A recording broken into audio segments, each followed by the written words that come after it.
Hi, this is Paul. I haven't put out a lot of monologue videos lately. They're stacking up on my hard drive. I've experienced a new thing, and my new thing has been hesitation, which is, in this area of my life, at least a new thing over the last 2 years. I made a video about the Bible, I made a video about progressive evangelicals, and I had a level of unease about those videos without watching them, just a sense of, pause, do I really want to post that? Now, I've had that before with a number of videos, and either I erase them so I don't post them at all and can't, or I just post them. Most of the time, I just post them. And so I don't quite know what's going on inside my heart. But I think part of it is that by the nature of my process, I'm not very careful in what I say, and that's obviously has its risks for someone in my position. But also a lot of caring when I talk about people in the progressive evangelical camp. Now, what do I mean by progressive evangelical? I mean a lot of nuns, not N-U-N-S, but N-O-N-E-S, people that have, for one reason or another, gotten to the point of saying, I can't be a Christian because I find immorality in the Bible, or I find too much pain in the world, and so I can no longer stay in the church. And I am, on one hand, very drawn to this community, and also a tremendous amount of empathy and a desire to engage. But I also know that this is really tricky stuff because many people are sensitive and easily hurt, and the last thing I want to do is cause them distress, or drive them further away from things that might be able to help them. So what I'm probably going to do is make this video tonight, post this video, and over the next week or so, I'm going to be taking some vacation time, so I won't be posting as many videos coming up, or maybe you won't even notice because I'll have a few bankrolled. I had a little conversation with the Uber Boyos from Ireland and England today, and I thought that conversation went really well. I really enjoyed it. I've got a conversation coming up with Neil Shenvi, who talks about critical theory and Christianity. I'm very excited about that conversation, and I have another appointment with John Vervaeke, and so we'll be talking some more. So there might be plenty of videos coming out. I don't know. Lately I've just been so, yeah. So I can't really describe it, but I can't seem to not make videos, whether or not I post them, because for me, this is just such a critical part of my ongoing thinking and mulling, and to do so out loud, just like I always used to blog, but my is both so fruitful and also so potentially hazardous. But these issues that I've got on this slide up right now are ones that very much dominate my thinking with respect to Christianity or non-Christianity, and the deeper the conversation goes between myself, Jonathan Pageau, Mary Cohen, J.P. Marceau, our little corner of the internet, as Civilic King called it. The more I care for all of these individuals, and perhaps some of that's what I'm feeling, because when I'm talking, I got upbraided by a member of the Discord community for my less than generous language and treatment of Brett Weinstein. And I noted to him, this is on the mass Discord video that we did. I haven't posted it on my channel, just put it on my on the Discord, the link on the Discord. But part of it is that once these people become real to me, now theoretically I know they're real, but once I have a relationship with them, that a relationship of come and go, a relationship that I care about, a personal relationship with John Vervaeke or Jonathan Pageau or Mary Cohen. Now suddenly I'm a lot less flippant about the kind of the implicit mockery that is a defect of my character that some of you might enjoy my videos for, but I have mixed feelings about. John Vervaeke is so tremendously considerate, and is so cautious with our feelings back and forth in order to encourage and dialogue, and I really respect that about him. But I'm from New Jersey, and sometimes I just want to say, John, don't worry about my feelings. I'm good. We're good. We're good together. I trust you. You've by all means demonstrated to me your good faith and your so we can play a little rougher. That's okay with me. But can we? And feelings get hurt, and something about Christianity says that let's beat apart on ideas, but human beings are image bearers of God, and we ought to care for them and love them. That's the command that's right at the heart of Christianity. Love the Lord your God with all your heart, soul, mind, and strength, and love your neighbor as yourself. And your neighbor goes all the way up to and includes your enemies. And this is something that I fail at. So anyway, on one of the videos that'll probably come out after this, but I made before it, I talk about Julian Young, who is a philosopher that Robert VA had mentioned. I've already posted that conversation. Who's got some books out about Nietzsche and Heidegger and Kierkegaard, all people that I feel sometimes embarrassed about my lack of knowledge or my lack of reading about. And his books are quite well received, quite obviously. He did a book on the meaning crisis, did a conversation on the meaning crisis, which I played in, again, one of the videos that I made but haven't posted yet. And the video is down below here, and I linked to it. I watched the end of the video this morning and noted that he and his interlocutor very much went into what has become the rather predictable realm in contemporary conversation of what John Vervaeke would call the non-theistic. Not necessarily atheistic, but non-theistic. Our comfort with the impersonality of the ultimate, I would characterize it. And this question for me has been a big thing. And if you look at these dualisms, personal versus impersonal, natural versus supernatural, the meaning crisis, theistic versus non-theistic or atheistic, and atheistic is not non-theistic, but these contrasts and the questions, the either or things that we're wrestling with, and I'm not going to make the move of always using the both and, because these distinctions are important, and they're important in terms of how we live our lives and where we go with them. And lately, there have just been so many good conversations, Jonathan Pageau and John Vervaeke's conversation, so much in that. And I know it got a little meta that some of you said, oh, you should do a video interpreting both of them, but at least not yet. Jonathan was aware of this, and I think on their next conversation, he's going to try and keep it a little bit more practical, more illustration, so on and so forth. But I've so enjoyed participating in this little corner of the internet, and I found it so enormously fruitful and so gratifying. But I'm still very interested in these questions of personal, impersonal, theistic, non-theistic, and wrestling through them. And so deeply grateful to have conversation partners like these, both, even the people whose videos, I got into this whole silly YouTube thing because basically when I was blogging, I could just copy and paste quotes from people and interact with them from books and things. But then when I'd see videos, it'd be like, how can I interact with the videos? And even though obviously it's a recording, I'm interacting with something impersonal that isn't conscious of me and can't talk back, I, in a sense, wanted to bring them to life. And that's how I, basically what I did with Jordan Peterson and his work that I was thinking through. But now, we're in a sense transcending beyond the flat video screen and building relationships. And, I anticipate meeting Jonathan Pageau and John Vervaeke in the flesh next September. And I know some of you said, that's 9 months away. Yeah, it's 9 months away, but 9 months will go fast.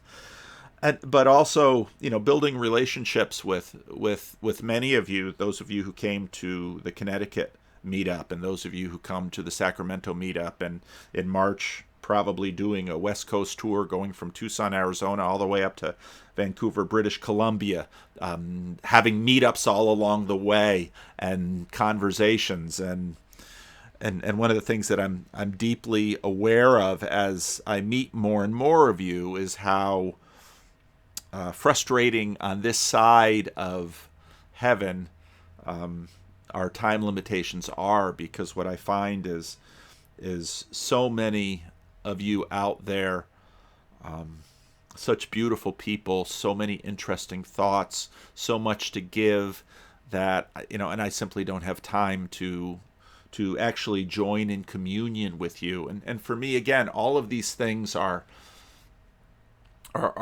evidences or witnesses of the personal nature of God and his creation and the glory of persons, rather than just images on a screen or video recordings, but the glory of real life that we have.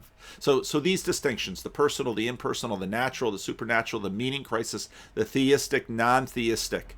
These are things that have continued to dominate my thought. Now Mary and JP and John did a video which is 2 hours long, and there is so much outstanding stuff in that video, and it's on Mary's channel and JP's channel, and they both have fairly small channels with not a lot of subs, but I'll put the link down here. It's on both channels, so I should probably put both links on, because it's just an outstanding conversation, and the richness of the interchange and the generosity, the honesty, the openness to explore with each other without defensiveness, and the risk that's involved for this, because these commitments for all of us arise out of the experience of our lives, and they are deeply important to us, which is why when people leave churches, often they leave angrily or they leave hurt. And as a pastor, I'm so aware of how deep these divides are. But Mary comes right out of the gate, and I'll tell you, if you get a chance to talk to Mary, you should, because you're not going to find too many more people who are as smart and well-read and caring and sharp. If you're going to debate this woman, you'd better be ready, because wow. And again, my experience has been, there's so many of you out there. I mean, part of the reason I keep doing conversations with randos, and I'm frustrated that I don't always have time and energy to do more, and I know many of you complain you can't get a slot, but it's because by not guiding who I talk to, but by having you find me, I so often meet the most amazing people. And again, I think that there has to be a day when we will sit down and be able to have conversations at the kind of length that the glory of these individuals deserve. And if in fact I am wrong about the nature of the universe and the goodness of God and the glory that he has prepared for us, when we've been there 10,000 years, bright shining as the sun, we have no less days to sing God's praise than when we first begun. Am I rhyming right? And what I mean by that is, we sing God's praise when we have these conversations. For me, this is part of Christian worship. This is part of Christian work. This is part of word gardening in the age of decay. But someday, when we're not in the age of decay, where we'll have time not limited by the kinds of time and space that limit us now, where we can sit down and I do not believe that in the age to come, God somehow flips a switch in our brain and somehow we know everything. I think it's much more that we're no longer bound by the kinds of things that bind us in, as the Heidelberg Catechism calls it, this sad world, and we can actually continue to explore and enjoy the ultimate unbounded goodness of God and his creation, and the production and enjoyment of the glory he has built in just goes on and on, as C.S. Lewis says in the last battle, further up in. Boy, why am I? You can tell there's just been a lot of stuff on my heart that's sort of been clogging my video production, and so it's all getting poured out, kind of serendipitously to y'all. But Mary right out of the gate starts in on this video, and it's the expiration. She doesn't say it this way, but the expiration dates on science books come up fast, and we're still talking about Augustine, and so we're getting the question about knowledge. And I always say politics is of the now and religion is of the always, or politics is the weather and religion is the climate. And there might be a scientia in the knowledge sense versus this little fairly narrow thing that we call science now.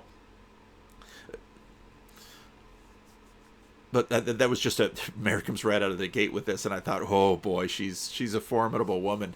But the big questions: what is real? How can we know? How then do we live? How then do we life? Look at the terrible PowerPoint. And James K. Smith's, continuing to channel Augustine. What do we love? And that's so important. And some conversations on Twitter, I retweeted with a typo.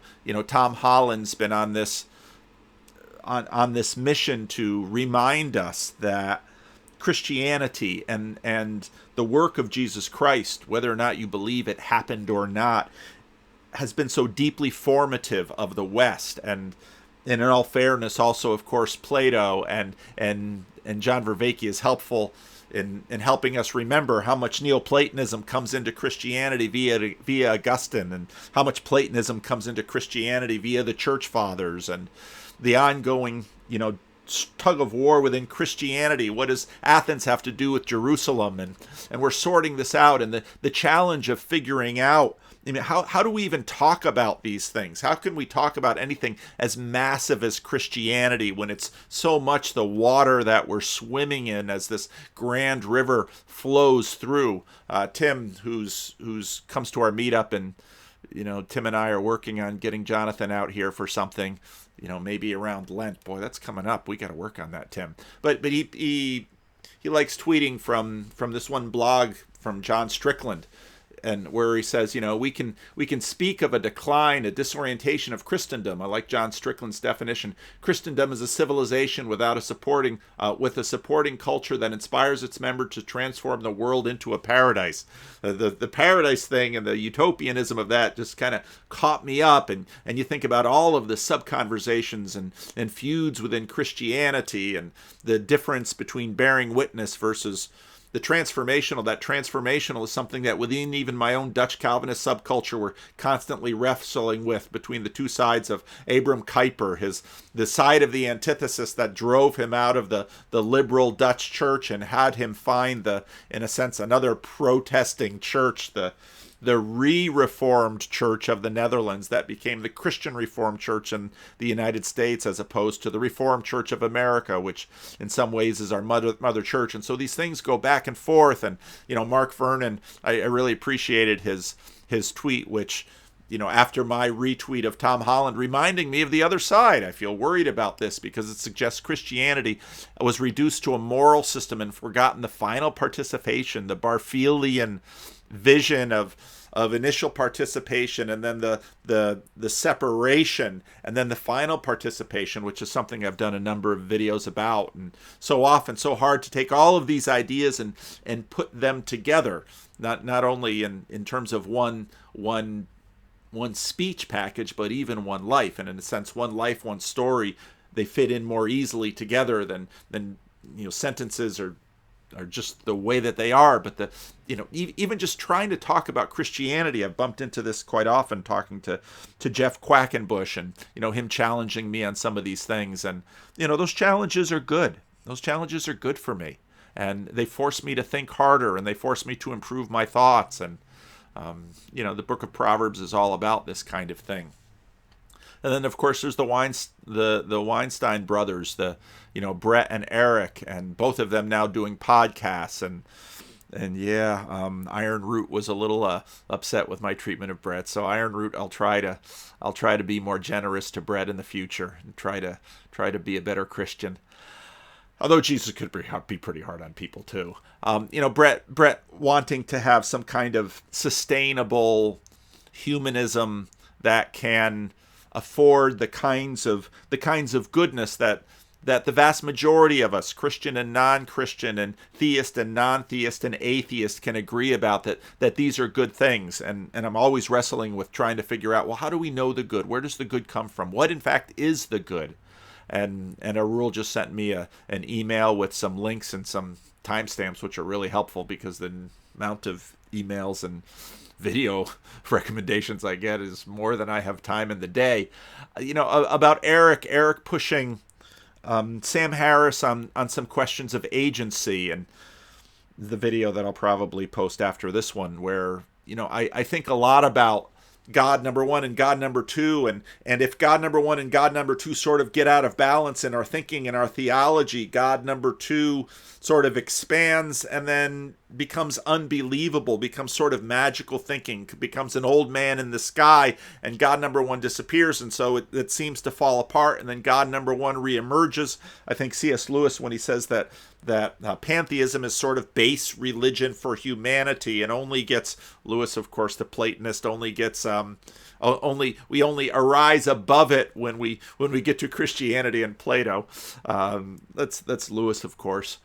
A good friend of mine once, sort of cursed out Lewis for his Platonism, and I didn't know enough Lewis or enough Plato at that point to appreciate. But my good friend Harry, who was the editor of Christian Courier, sort of the CRC rag, and coming out of Ontario, a man who died a number of years ago, and whose voice on CRC Voices I miss so much because I learned so much from him. But it almost seems like we have to once again understand the God number one aspect, the God number one nature of God, before we can really appreciate and worship the God number two-ness of God. But on one hand, not have God be either a morally corrupt or a personally impotent deity who's I think we will always have qualms about the morality and the wisdom of trusting God. I think that's built into us from the fall of our first parents in Adam and Eve. It's that ubiquitous. We always will have trust issues with God, but I think it's the imbalance of God number one and God number two where this goes. And so what you tend to have with Brett and Eric is, Eric the mogul who's sort of the brain behind the scenes. How can we manage the economy and manage the structures so that kind of he's sort of the benevolent elitist who wants to, although he'd probably be offended by that, and I don't, but that's so often how he comes across in his podcast, that here we have to rig this thing so it all works out well, and Brett sort of coming at it from the biological thing, and Jordan Peterson with his anxieties about Western civilization, and all of this is in play. Another video that one of you sent me, some courses from Yale on the Old Testament, and boy, that caught my interest. And it's like, I want to watch all of this, but of course I haven't had anywhere near a chance to. But Christine Hayes introduces to me the work of Kaufman and his meta-divine the meta-divine realm, which is his differentiation between paganism and the Bible. Hope this doesn't get taken down. So let's begin with Kaufman's characterization of what he calls pagan religion, right? That's the term that he uses. The fundamental idea of pagan religion, he says, and I quote, the idea that there exists a realm of being prior to the gods and above them, upon which they depend and whose decrees even they must obey, the meta-divine realm. This is the realm of supreme and ultimate power, and it transcends the deities, all right? Now, where I'm going to go with this is I think this distinction that Kaufman sets up is very much in play today, because a lot of what I hear from non-theism, from, say, Carl in the comment section who's always talking about emergence, is very much strikes me as this, that the fundamental nature of the universe is well, maybe I won't play any more of this. The fundamental nature of the universe is impersonal. It's just up there. And so in mythology, then from this, the gods are born. But the relationship between the meta-divine realm and the gods, and then humanity on down the hierarchy, on down the line, that relationship then fundamentally changes what the universe is. Is it God or the meta-divine realm? And a bit later in this video, she'll make it quite clear that God is not a meta-divine realm. God is good, and the whether there is or isn't a meta-divine realm, whether you conceptualize the basis of the universe and as from a personal God who has a will and desires, or a meta-divine realm which is just sort of impersonal, but it out of this emerges the gods, out of this emerges consciousness and all of this. There's a fundamental difference between those two perspectives in terms of what comes out, and especially in terms of how we must respond to the universe as individuals, as persons, as people with wills. And I saw there was some of this in the video with Julian Young, who's talking about Heidegger, and I haven't had a chance yet to listen to John Vervaeke's Heidegger post that he just put out, but I'm very interested in that, and I should catch up with that before I have my conversation with John next week. And although I might not post it right away, so Strawn, you might have to wait, because I'll be dribbling them out probably if I post at all.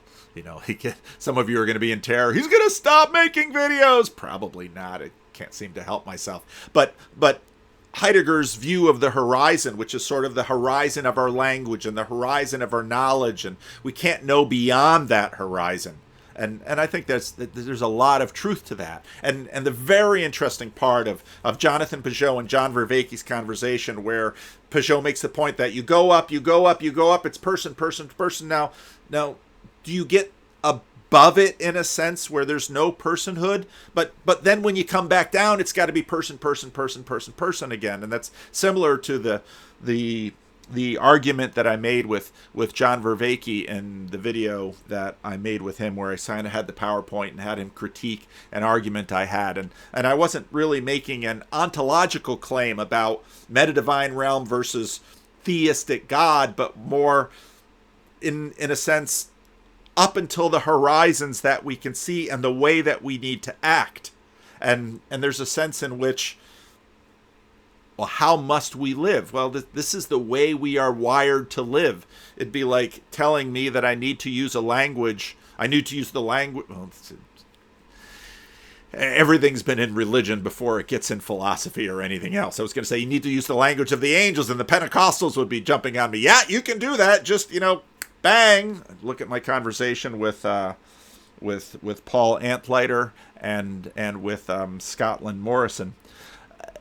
But these are the issues that we're facing in all of this. And then, non-theism or and again, they're not the same thing, non-theism and atheism, as what I've seen sort of a return to this idea of the meta-divine realm, that there's somehow this realm up there out of which things emerge. Now, of course, Arul who I talked to a number of weeks ago, he had no patience for this emergence argument. He says, this is emergence is sort, he didn't say it this way, but maybe he said this on Twitter, I don't remember, but it's almost sort of like magical thinking, because it's sort of like me with a chemistry set when I was a kid. I got all these little bottles with chemicals. I don't know what they do. I'm going to pour them all in and hope that something good comes out of it. And because if you can't explain the processes from which things emerge, and of course people are really working on that, but the argument of emergence without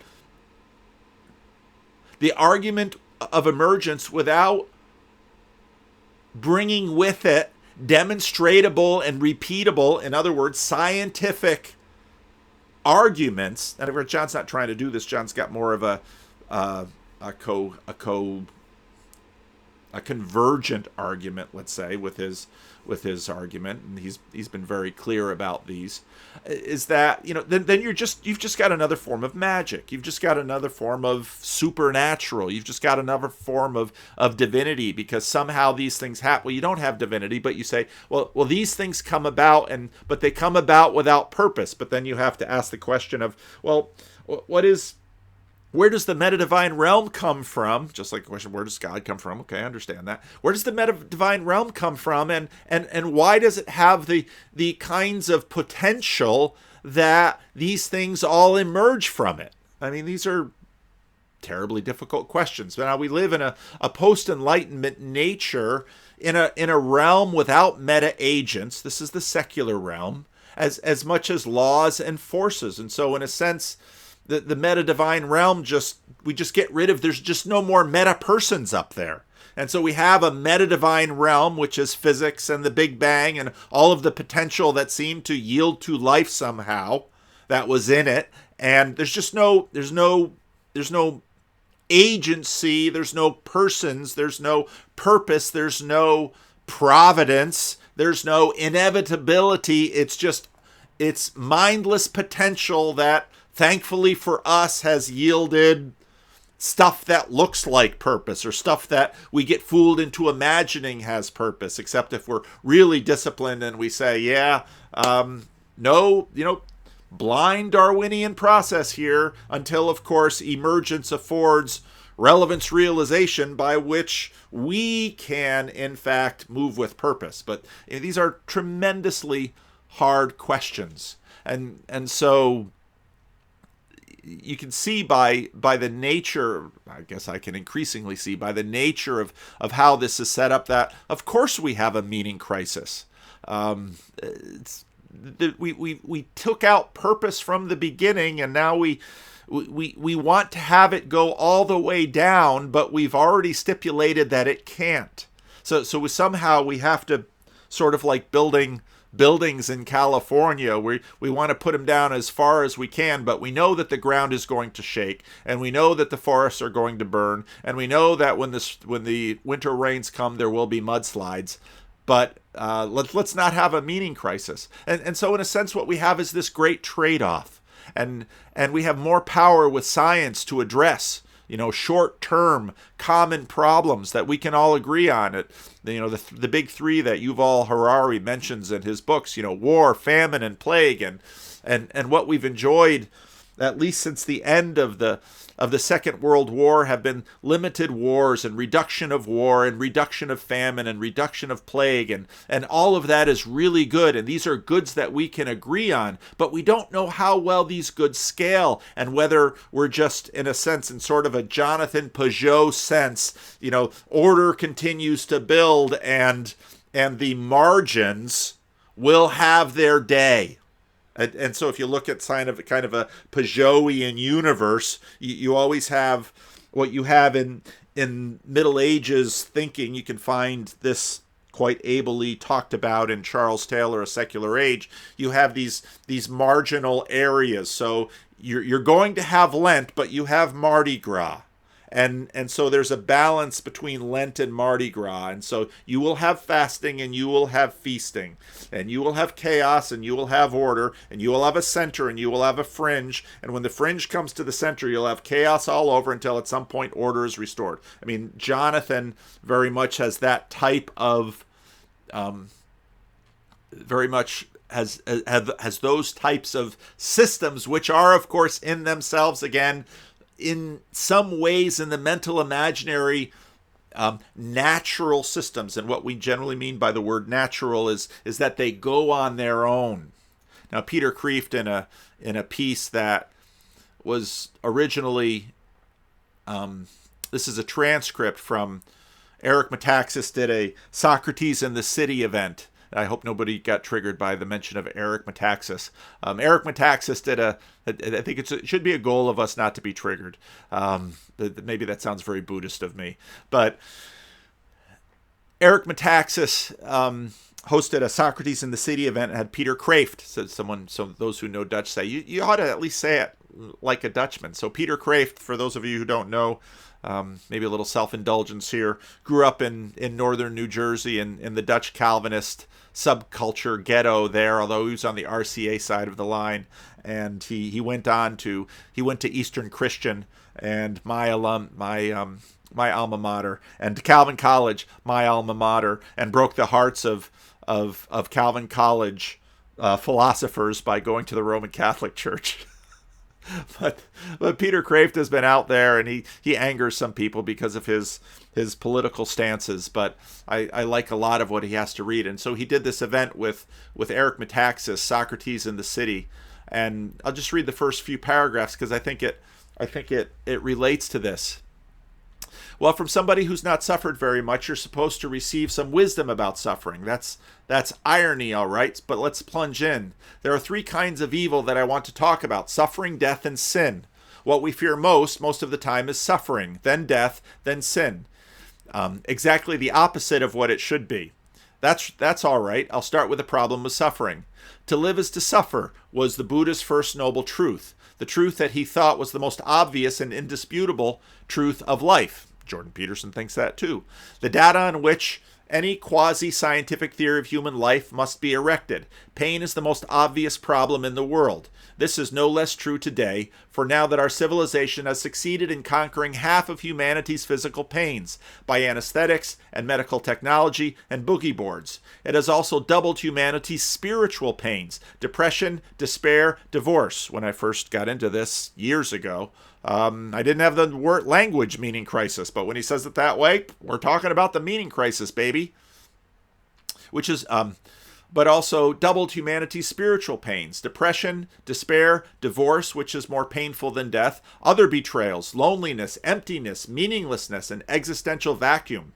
Viktor Frankl says, quoting Nietzsche, "A man can endure almost any how if only he has a why. The how is the circumstances, including the suffering. The why is a purpose and a meaning. That is not a theory, it is an observation. Frankl is a scientist. He observed this to be true in the laboratory of Auschwitz. The corollary of this truth is that if we do not have a purpose or a meaning, then we cannot endure any suffering that's inconvenient. Our culture seems to have made the Faustian bargain of giving up a better why for a better how, giving up meaning for comfort. We've conquered the world of pain, but we've lost our soul, our meaning, our hope, our purpose. And that's why the physical pains that remain, though only half as bad in quantity compared with those of our ancestors, are twice as bad in quality, twice as unendurable, twice without the meaning to surround them. The end result is that though the pains are less, we fear them and we feel them more. It's like the difference between childbirth and abortion. To use a quantitative analogy for something that is not quantitative, the birth has 1,000 pains, but 1,000 transcendently meaningful joys. The abortion has only 12 pains, but no joys. Suppose we took back our bad bargain, like Sidney Carton in A Tale of Two Cities, and basing Christ-like martyrdom for his beloved Lucy, wisely exchanging the whole of his material goods, his hitherto meaningless life, for the pain of the guillotine and the pleasure of a spiritual good, moral meaning, including the hope for heaven. That was such an excellent bargain that Carton said of, "It is a far, far better thing that I do than I have ever done before." Or like Jim Elliot, the missionary martyr of Ecuador, who realized the same truth when he said to those who called him a fool for risking his life to preach to the savage Aucas, that he is no fool to give up what he cannot keep for what he cannot ever lose. Both Sidney Carton and Jim Elliot were echoing the wisdom of a man who said, "What does it profit a man to gain the whole world and lose his soul?" Did any human being in all of human history ever utter a single more practical sentence than that one? Yet though spiritual pain is deeper than physical pain, physical pain can be very deep and very troublesome. Its troublesomeness is not only physical, it dominates the spirit of everyone except those who are both the strongest and the sweetest of humanity. Pain is like a jealous tyrant with a whip, commanding all our attention at every moment, shouting, "Look at me, look at me." It's hard to mediate or calculate or compose music or poetry or discover even great scientific breakthroughs when you're being whipped or burned or cut all over your nervous system. Now, there are two obvious solutions to physical pain: no and yes. No tries to abolish it, and this is quite natural and good. And the modern West is very successful at doing that. Yes tries to somehow accept pain, but change our inner attitude towards it. This is the answer of the ancient East, especially Hinduism and Buddhism, and in the ancient West of Stoicism, which is kind of like non-mystical Buddhism. The modern West prays, "Grant me the courage to change what can be changed." The ancient East prays, "Grant me the serenity to accept what cannot be changed." And both pray for the wisdom to know the difference. But the modern West has not succeeded in conquering all pains by technology. Instead, it has created an artificial protective bubble that is empty of most of the physical pains of life that our pre-technological ancestors had to cope with. But we found the bubble almost also empty of meaning, and thus spiritually painful.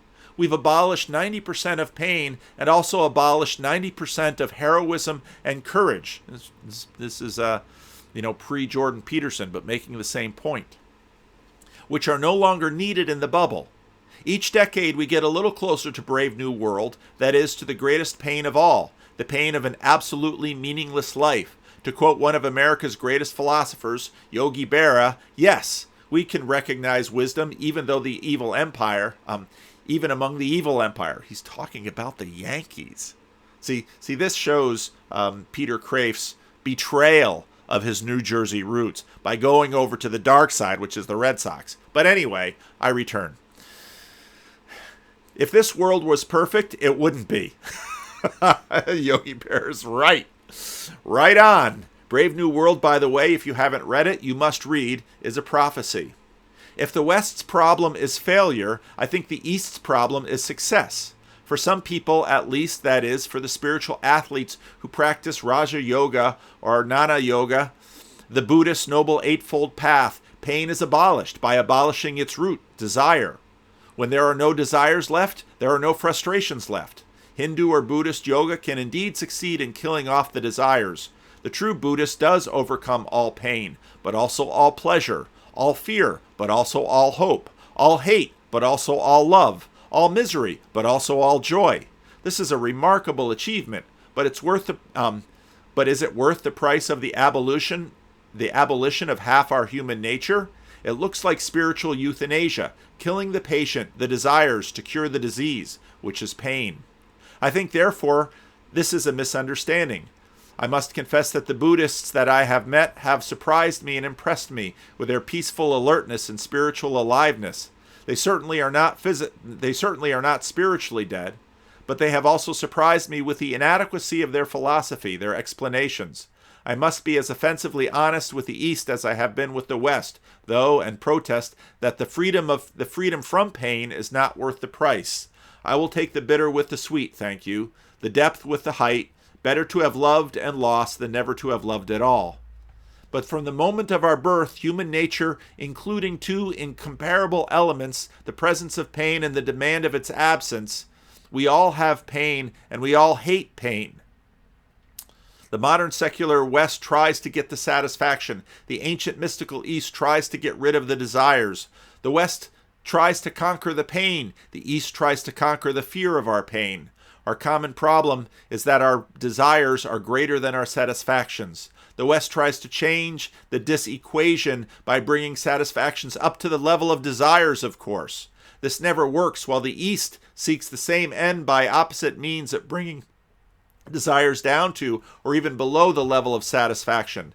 And this does work, but only to the practiced yogin or the enlightened Buddhist. East and West both give us roads for escaping the problem. They're opposite roads, but they both escape the disproportion between desire and satisfaction, which is the formula for pain or suffering.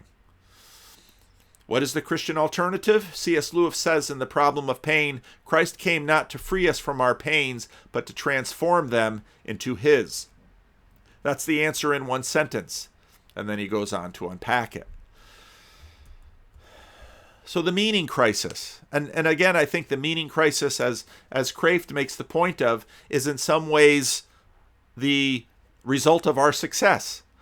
We have it's an exchange. We exchange the explanations and the power and the abilities for the different kind of pain, and so can we escape or awaken from them?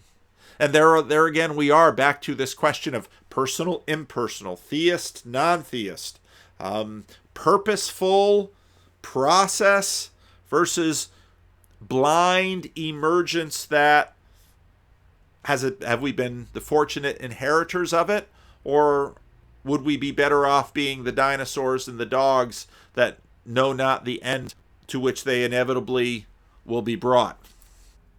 So in this wonderful conversation between John Vervaeke and Mary Kochan and J.P. Marceau, they get into a point where they really get into it, and where they really start to get into, in a very practical way, the kinds of questions that I bring. And so I want to jump into the discussion there.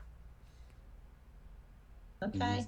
And it was about some program to help some child refugees, and I was looking at it, and as I was looking at it, I found that there was this odd little hard place in my heart, which is strange for me. I mean, I'm a grandmother. I have 9 grandkids. I'm not immune to the cuteness and the vulnerability of children, but I found there was this little hard place, this little stone in my heart. And when I interrogated it, it came with a thought, which was kind of like, well, these are Muslim children, and yes, they might be very cute little kids, and they might be in all kinds of trouble now, but 25 years from now, they may be trying to kill your grandkids. And I thought, that's quite the snaky little thought, And so when I had that thought, before I tell you how I handled it, if I came to you and I said, here's my situation, I have this thought, and I do not want to be the person with this hardness in my heart, and I do not want to be believing this thought, or I do not want to be taking my stance toward my fellow human beings based on a thought like that. Mm-hmm. See, Mary is working out Jesus' command to love her enemies, and she, in that little hard part in her heart, she knows. And now, anyone who imagines that loving your enemy somehow in the short term means you won't get hurt or your enemy won't kill you doesn't understand the story of Jesus, because he loves his enemies as they're killing him. And that's, again, why the resurrection makes Christianity responsible. And without the resurrection, the entire equation with which we engage the very brutal decisions of this world changes. And so Mary's doing this work in her heart, and so she's, in a sense, saying, John, if you were a pastor, how would you handle this? What would you offer me as a practice, or as a way to overcome that? So first of all, I'd have to ask you some more questions, because there's situations where that is. Now, before John answers here, and they're getting into a bunch of stuff that I've, basically into because of this video. Peter Pageau and Peter Lindsay have written a book on how to have impossible conversations, and I should really pursue this more with them. I'm just way too ADHD and impulsive when it comes to planning. I mean, if I were going to make a career out of this, I would need a manager, because obviously Anyway, context matters in these questions, because right away we usually turn to technique. And now Mary hasn't asked this question, and so it's, I'm not saying anything, against John in this, but someone could rightly come to Mary and say, Mary, no, that little hard spot in your heart is exactly what it should be. You should not have you should not have you should not have compassion on those little children. And a little bit later I'm going to talk about a tweet that I talk about in my other two videos where someone from the who's very much had the journey of the progressive evangelical or the progressive ex-evangelical, read Numbers 31 where God basically commands the ban on the Midianites, and he reads this in horror and he says, what kind of book would portray God this way, or what kind of God would do that? You're right, Mary. The thing in your heart is correct. Those little children are going to may grow up to be terrorists someday. This humanism that you have is irresponsible and not really affordable in a world of dog eat dog. And in a Darwinian planet, it's not affordable. Now John may offer effective ways to use psychotechnologies to help Mary be softer towards these children. But the question of whether or not she should be, that's a very different conversation. And that's at the level at which, in some ways, Brett and Eric Weinstein want to engage. But it's exactly that level that's problematic. Now I should shut up and let them talk. Very intense. So there are people that get very intrusive thoughts on a regular basis, and they could be sort of OCD or various things like that. And they need specific kinds of therapeutic intervention. I'm not one of those people. Okay, so let's say this is more. This is not sort of driven by any kind of pathology.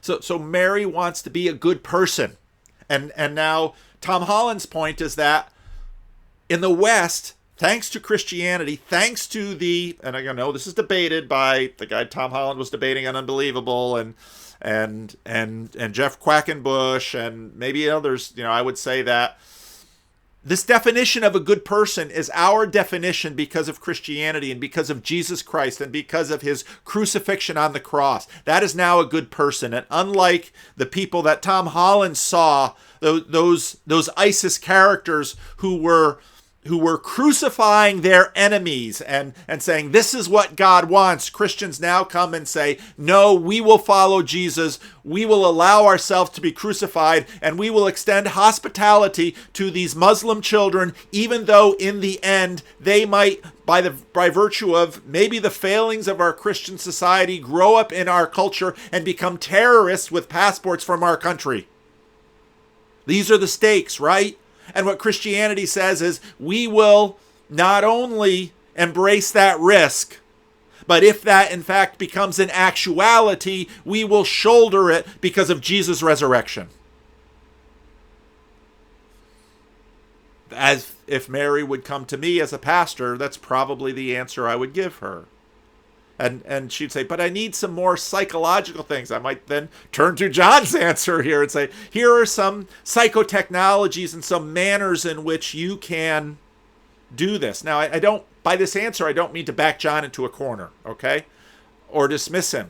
And if I would ask John to account for this kind of self-donating love that might put your entire civilization at risk, because these are the kinds of complex equations that we are working beneath the surface, maybe unintentionally, psychologically, bringing to these very difficult problems.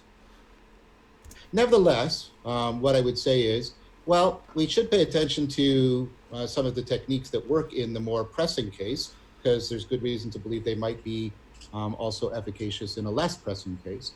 And so I would talk about the kinds of techniques that are used within a therapeutic setting to make us aware of. I hope this doesn't seem tiresome to you, but the way in which we're self-deceptive, the way in which our cognition is biased, the way in which we leap to conclusions, the way we are easily capable of my side bias, which sounds to me like an instance of, my side and my group were right, and the anchoring bias is what I'm familiar with, and therefore it should be defended without question. So, and that's interesting, because it's so often in this world my side versus your side, and it was Homo sapiens side versus Neanderthal side, and Homo sapiens win. So there's lots of practices you can do. So one practice that I talked about is active open-mindedness. I do this myself. I start every day by reading about a particular bias, and then I try to look throughout the day, and then at the end of the day, I journal about it, try to note where I noticed it, try to see evidence where I might not have noticed it in terms of how things turned out. And what He's such a better person than I am. He really is. I don't mean that. I mean that seriously, because he's working much better on this than I am.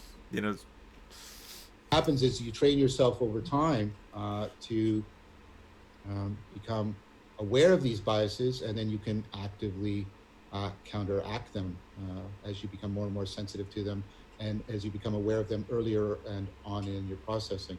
So, for example, today, I noticed as I was reflecting on something that I was doing the confirmation bias. I was only looking for information that confirmed my belief.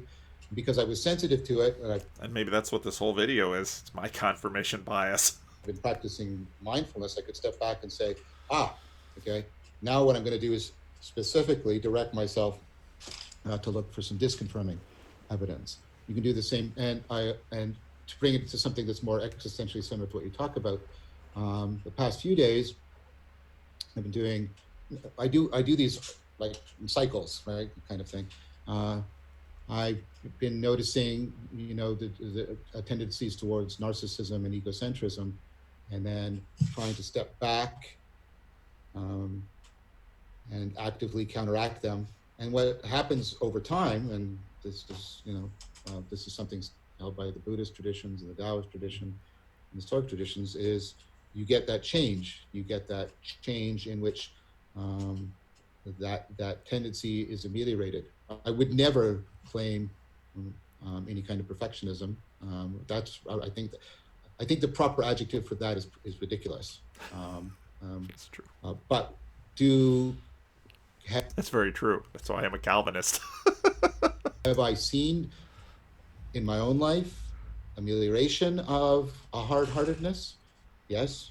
Have other people, independently of me talking about this, reported that in their observations of me? Yes. And do we have scientific experimental evidence that these techniques are efficacious? Yeah. And so that helps a lot. I mean, other things I do that help, when you're meditating, you're triggering the insula and you get it more active. And the insula is not only how you intercept your own body, it's how you pick up on other people's mental states. So if you intercept them more, if you do the meditation and you enhance your insula, you'll enhance your ability to pick up on other people's mental states. And so that also helps, because it's harder to dismiss somebody in a categorical fashion when you can pick up on their internal life. So those are some of the things I would recommend. Is that answering your question? Yeah, I was wondering what kind of like set of practices there would be for someone dealing with that. Now I'll tell you what I did. Sure. So when I saw this in my heart, I recognized it because I'm coming from a Christian perspective. Okay? Of course, Mary. So I recognized it as a sin. Sure. All right. And so I took my stand on a promise in the Bible where God says that a humble and contrite heart he will not spurn. So I said, I'm sorry. I recognize that I have this hardness in my heart and that it's wrong. And then I also mentioned to God that he had promised that he would remove hearts of stone and give us a heart of flesh. It's another promise in the Bible. And I said, I don't know how to get this stone out of my heart, but you do. And so I turned it over to him. And I also made the mental resolution that the next time I go to confession, that I would confess it. And then I left it. I didn't dwell on it. I didn't try to enter into conversation or argument with it because I really didn't even know how. A few days later, I think it may have been as soon as 48, within the next 48 hours, I happened to be looking in on YouTube, and there was a YouTube video about Muslims having dreams of Jesus. Mm. And a phenomenon that I had no idea that it was going on. Yeah, this is quite an interesting. I've spoken with missionaries from within my tradition who have had powerful encounters with these prayer and dream ministries. The stories are quite something. But it was that there's this phenomenon all throughout the Middle East in a number of countries of many, many thousands of Muslims having a dream of Jesus appearing to them and saying he loves them. And I'm not saying that they instantly, convert or anything like that. In some cases, when they have the dream, they also have a dream of Jesus accompanied by a person. And he'll say, this is a friend of mine. And then the Muslim will be walking on the street and they'll see this Christian person and say, you were in my dream. And they'll tell the person about the dream. And it's such a prevalent phenomenon that in one of the countries, I think it might be Egypt, a Christian ministry just put up a billboard and said, have you had a dream of the man in white? We can answer your questions. It's happening that much. And I read that. I mean, I listened to that video about that. And what was really pertinent to me about, or relevant, was that Jesus was saying to them, he loved them while they were Muslim. It wasn't like Jesus was saying, convert and become a Christian and I'll love you, And that, just hearing the few testimonies and then, knowing that is going on, that completely changed my heart. I mean, that removed that hardness in my heart completely. This is because you asked about what are we phenomenologically experiencing that kind of warrants the ontological sense that we're dealing with a person, with a personal being at the ground of being.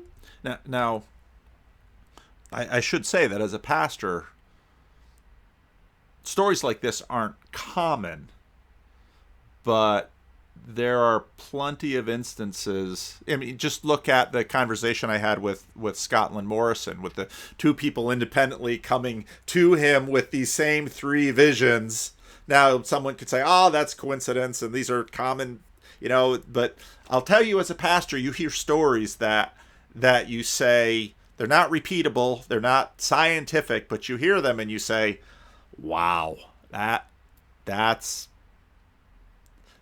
makes me think that the world is more purposeful than we imagine. And I would say it's that kind of experience. Now, so let's go carefully then on what that means, okay? Because I want to understand what. So I mean, for example, I didn't talk about it, but I could have, because you've heard me allude to it. I also take the perspective of what would Socrates do, or what would Marcus Aurelius, or try to do that. And internalizing the sage, as I argue in the series, is a pervasive practice that you do in order to. And there's work by Igor Grossman showing that if you do that sort of third-person perspective on your problems, it will trigger an insight. And insights are not things we do; they're things that we undergo. Right? Yeah, they happen to us, right? We can afford them.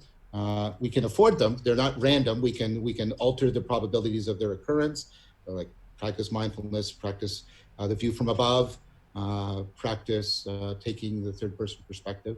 But there's definitely an aspect in which it self-organizes and has a life of its own. So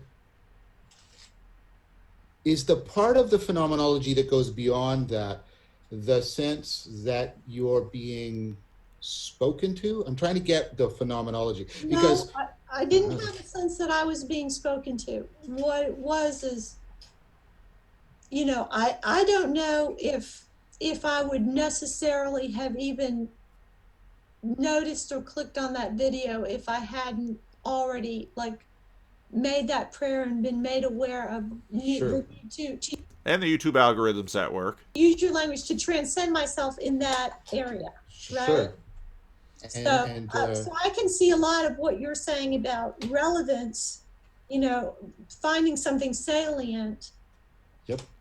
In that event.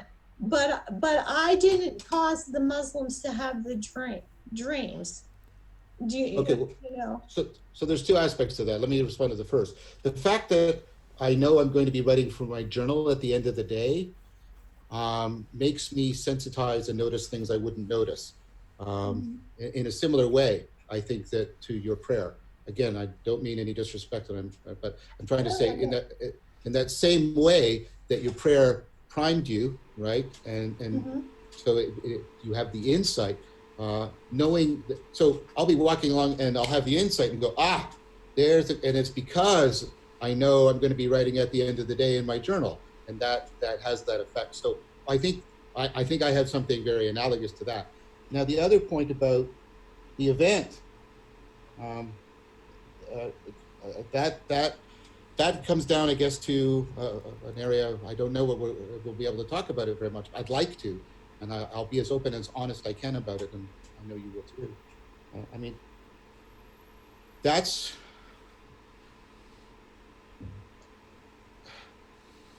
where perhaps you see the miraculous, and I see sort of cultural things happening, and the fact that, I mean, you could give a one example. I'm not claiming this is the right example. I'm just using it as an example.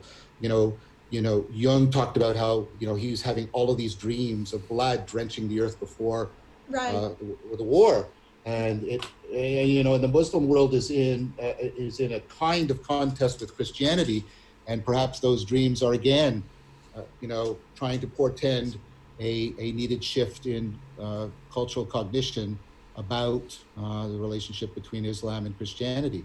And right there, this is just such a wonderful example because it's not dissimilar to, in the first century, anybody who is following the culture war of first century Judea would be aware that there's very strong likelihood of a climactic struggle between Jews who very much wanted to be free of the Roman Empire, and the Roman Empire that very much wanted to keep its vassals in place, especially along the very important route by which grain went from Egypt to Rome.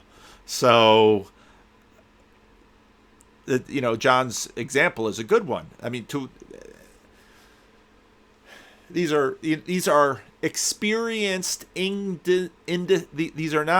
they're not distinguishable experiences, because, and this gets into philosophy of Kant, let's say, where that I play in the video that I already played in the video that I recorded, but might post after this one because I feel better about posting this one than I do about the other one. We'll see if the other one ever sees the light of day. But the fact that when I'm having a dream in my head, it's a dream in my head, and how am I supposed to know what's beyond my head?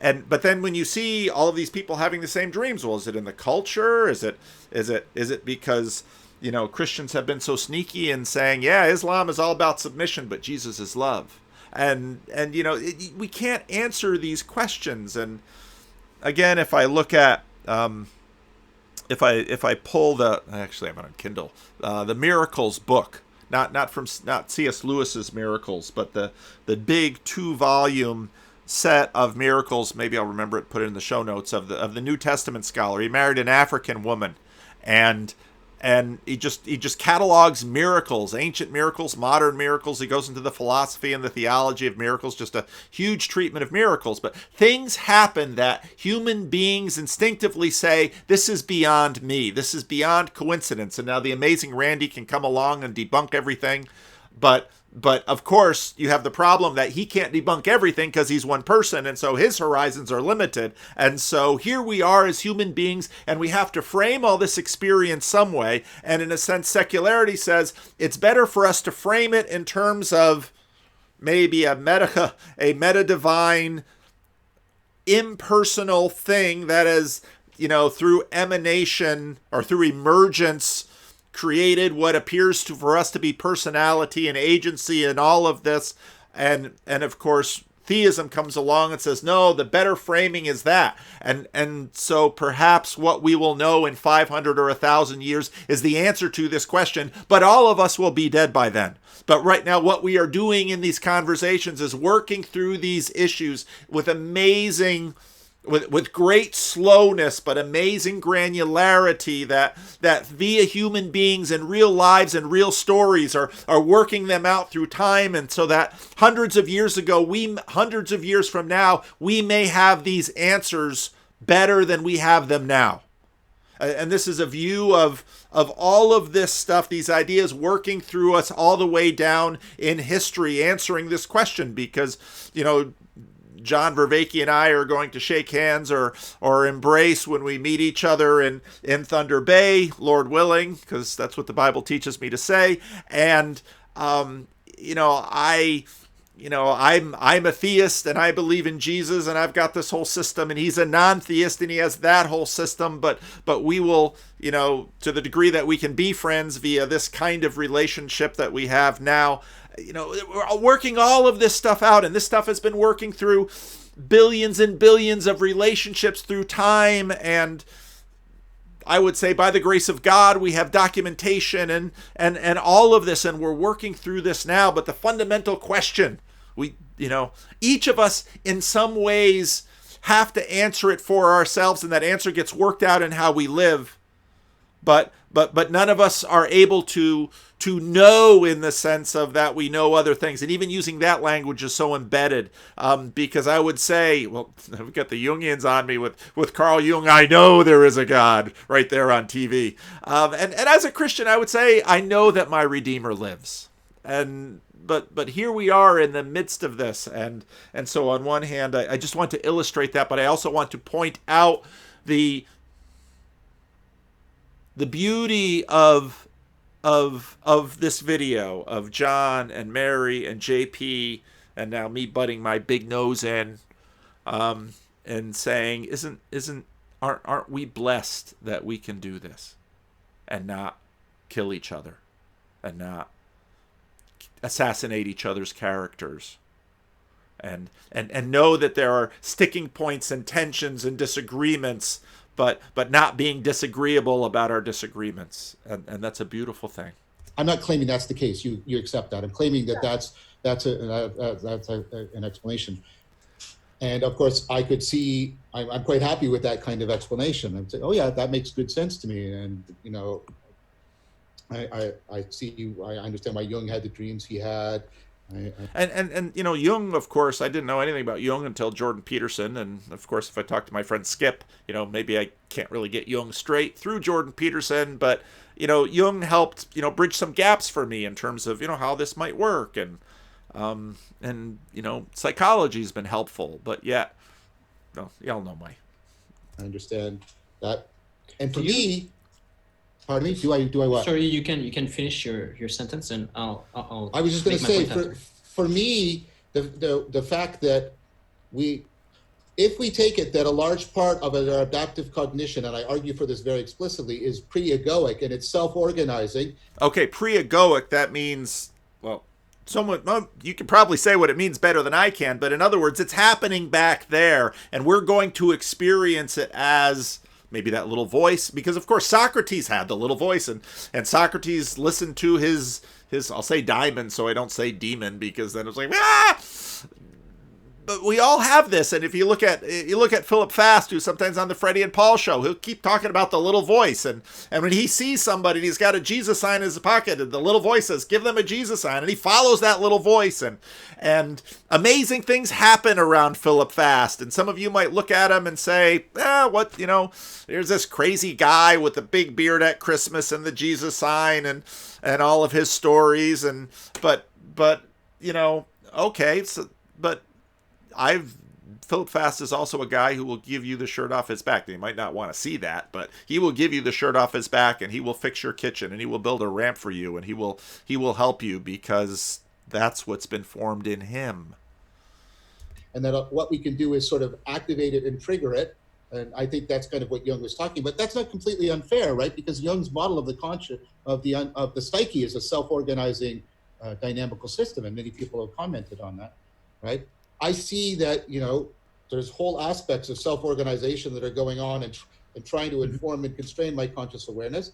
And I see that on a continuum with what I'm doing with my journal, right? It's activating self-organizing processes that. And what I see that on a continuum with me too. But then there's this point at which, it's no longer are putting constraints on my salient landscape. So I notice things that I've been blind to in the past. And so that's how I would respond to that. Yeah, here we're kind of making the thing is, I suspect, is that in our Western metaphysics, there is a large gap between, let's say, the cultural explanation, which you just gave, John, and then there's a large gap to the miraculous explanation. Right, and I'm not using that term dismissively. Mary understands that, I hope. Oh, I understand, yeah. But I mean, I agree that at least in Western metaphysics, the gap is fairly clear that that there are clearly jumps there to say that, okay. JP always has his jumps at his bridges. It's kind of shoots and ladders with JP.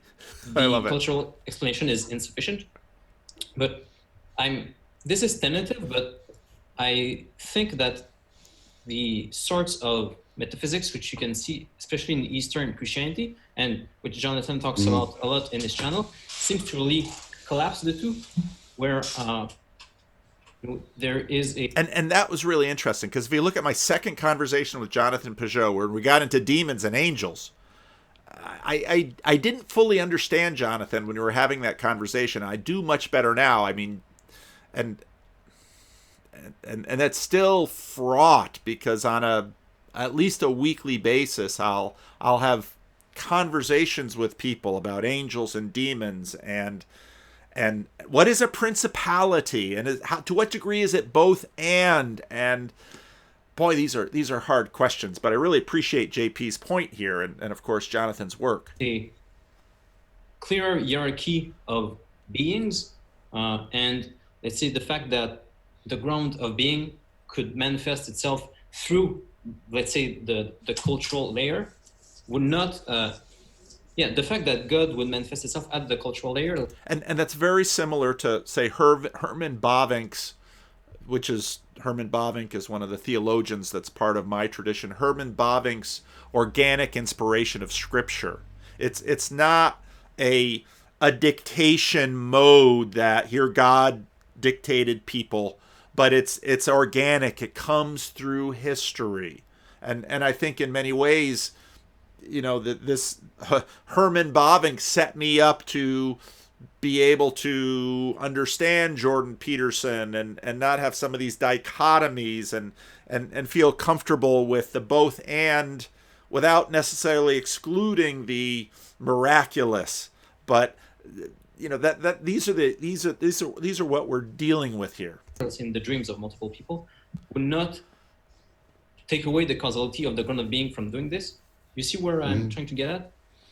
I do. I mean, and you and I have talked about this, and I talked about it recently with Jonathan. Yep. And that's why I was mentioning Erigena about trying. Now the sound levels, that's not my fault right now. Okay, I have many sound problems, but that's sound level issues on the video.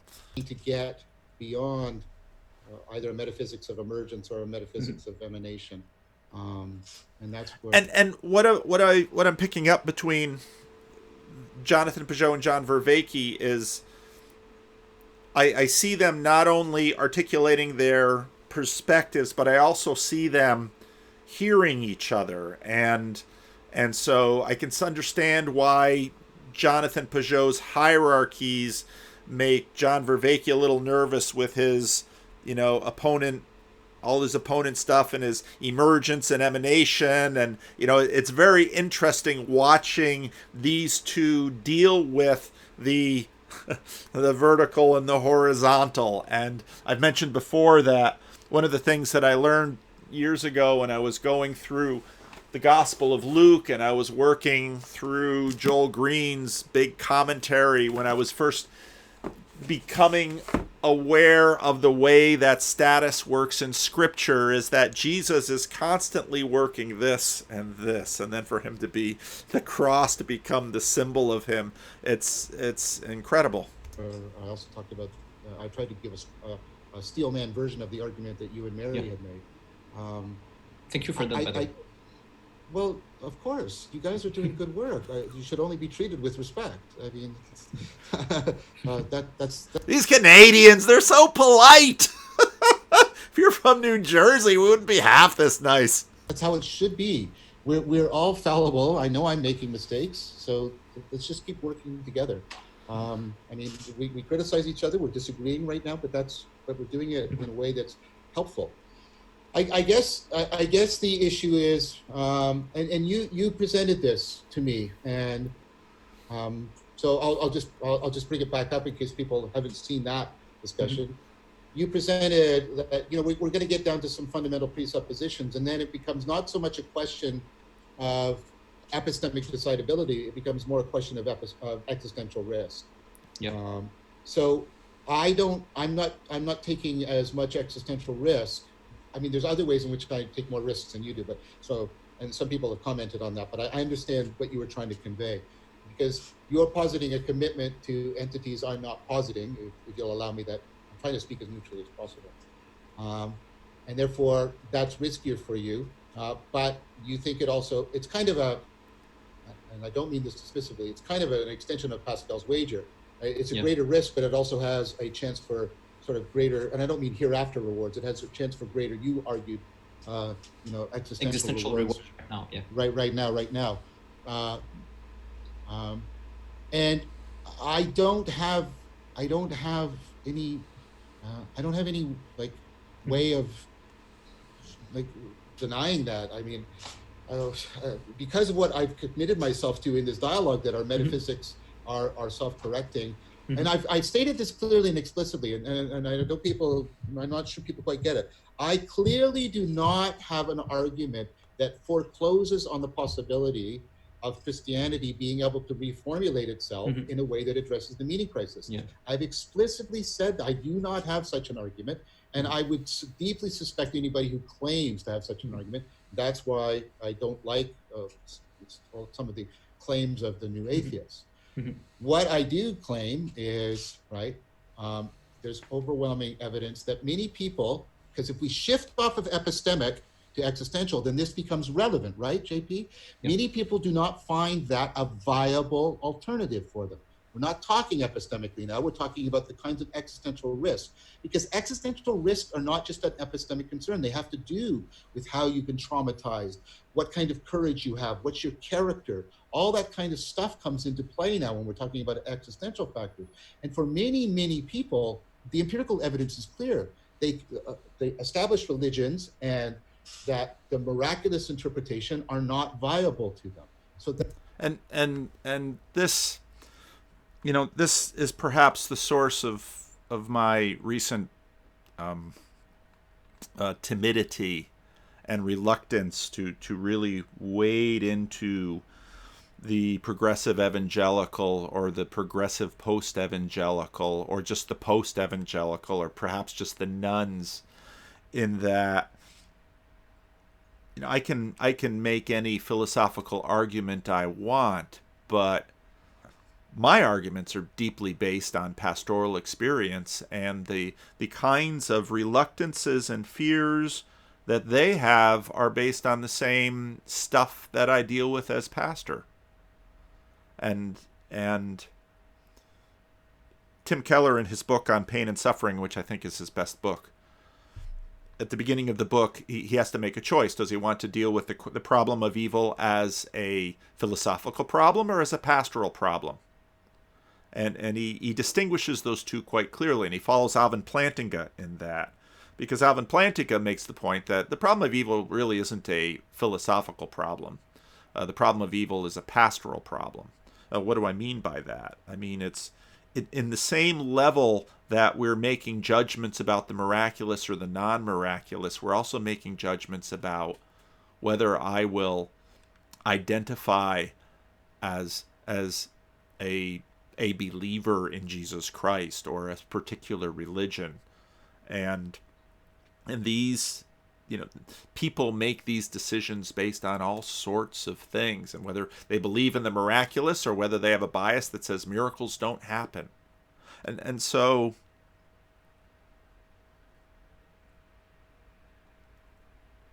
the church has made a lot of these identifications, and I understand the reasons for those. And the church has enforced them in terms of their institutions and how they work. And I very much understand those and in fact practice them within my life as a pastor. But we ought to also understand what those rules are for and when they are functioning and how they function, and create spaces. And this is my work with John Vervaeke and my meetups, create spaces where these rules aren't functioning, where people can speak the truth and have process. It's in some ways analogous to the pastor's office or the therapist's office to work through these things. And so we have philosophy, but people are what this is all about. That's my response. Yeah. My response is, I can't foreclose. I do not claim to foreclose. Mm-hmm. It's possible that Jonathan and Paul and you and Mary will succeed, and you will reformulate Christianity in a way that makes it much more efficacious for dealing with the meaning crisis. I also acknowledge repeatedly that people can return to Christianity and find meaning within that. I've always acknowledged that as well. Mm-hmm. But I'm saying that if we say that this final decision is one of existential rest rather than epistemic argument, then it becomes the fact that for many, if we move to existential risk, for many people, it's not viable for them. It's not viable. And this is something that, I've probably kvetched at before, but it's something we really need to take seriously. And I think in some ways this is, there's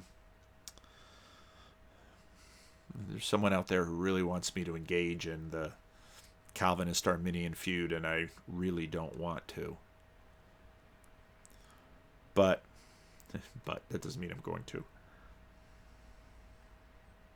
Any God worth worshiping who is smart enough to make the universe can think through these things and will manage all of these questions better than we ever will.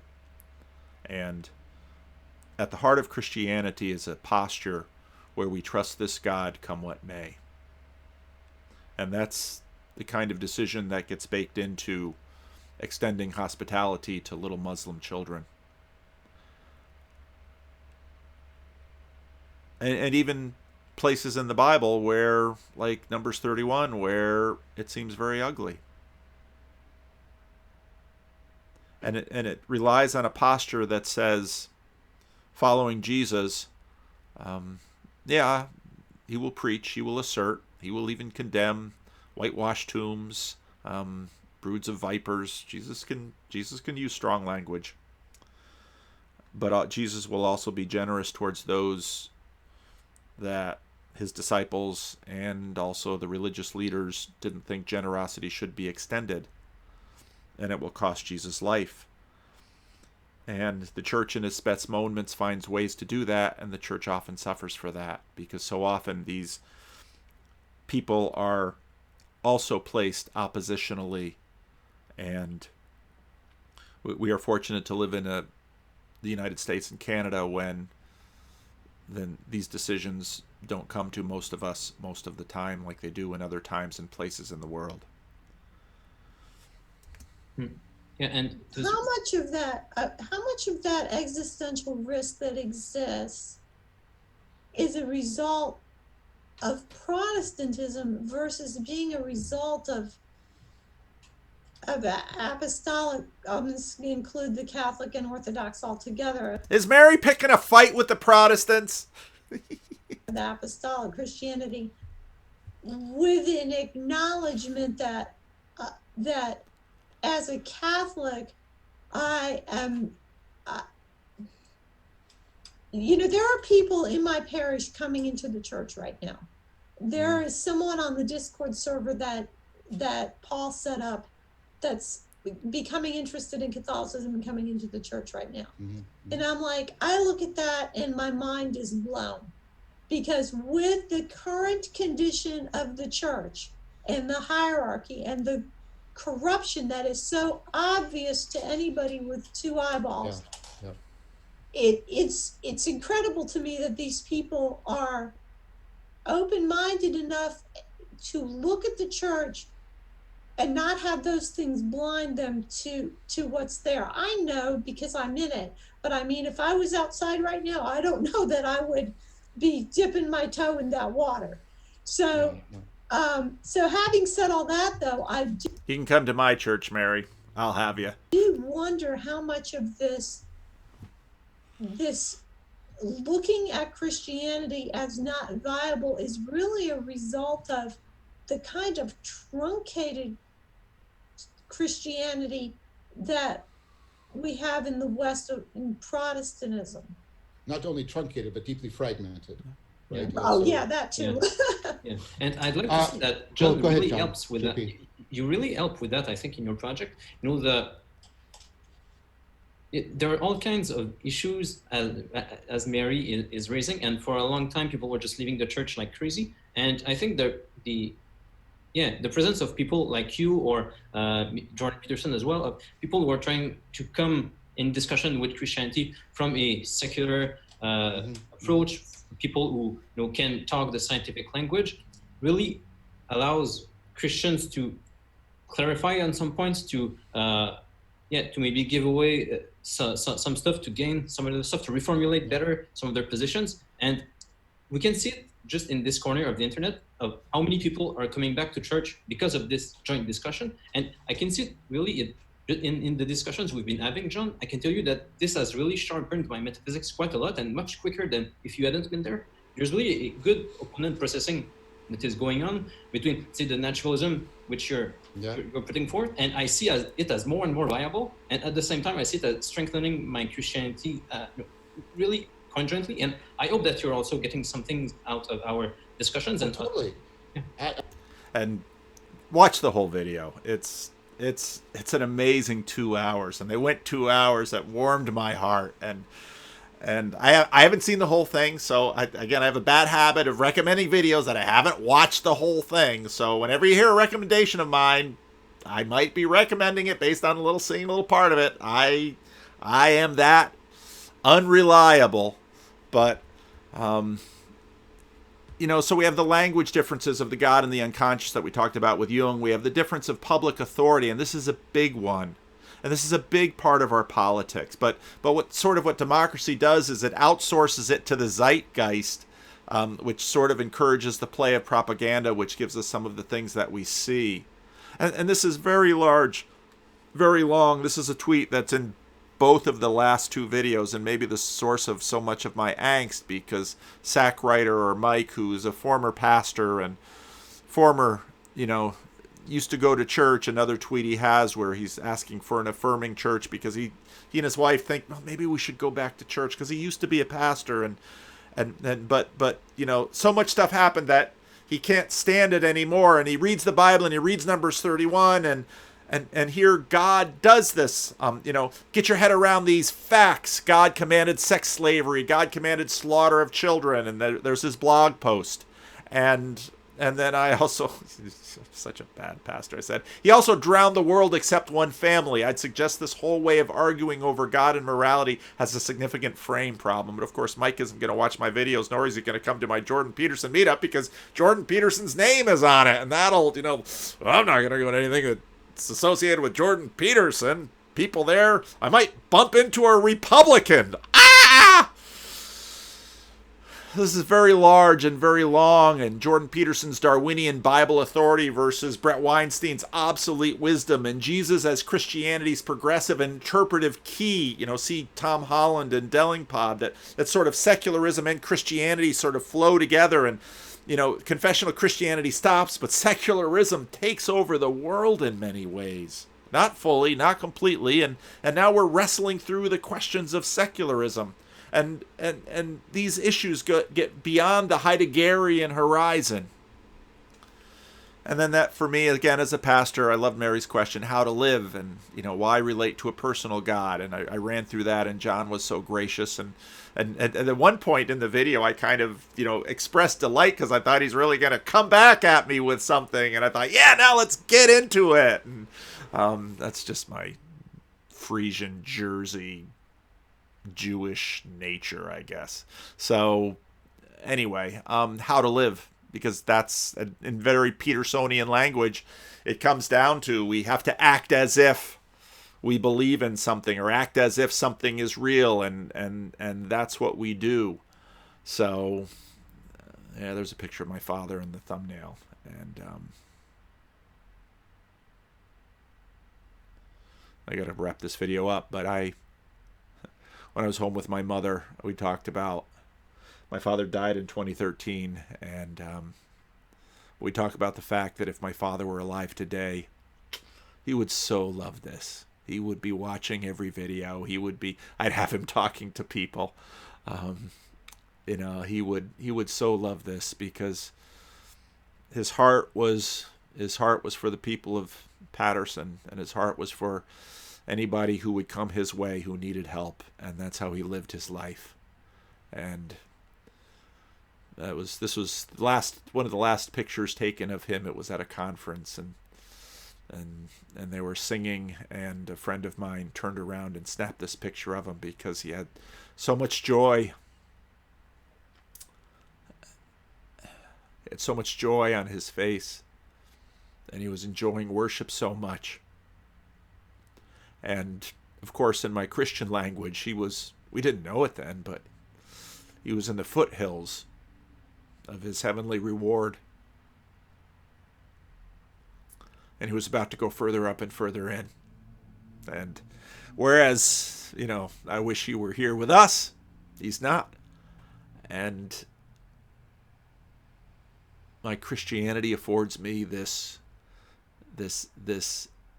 melancholic joy, as C.S. Lewis would call it, this sensation, that I don't believe that my father is gone, and I don't believe that just pieces of him lie in my imagination, and that of my mother, and that of my family, and the thousands of people whose lives he touched. But that my father's story continues, and in the resurrection will continue even further. And so if I must be on one of these sides of this divide that I started with, I will stay on the side of a personal God, and I will believe that my Savior lives, and he rose from the grave.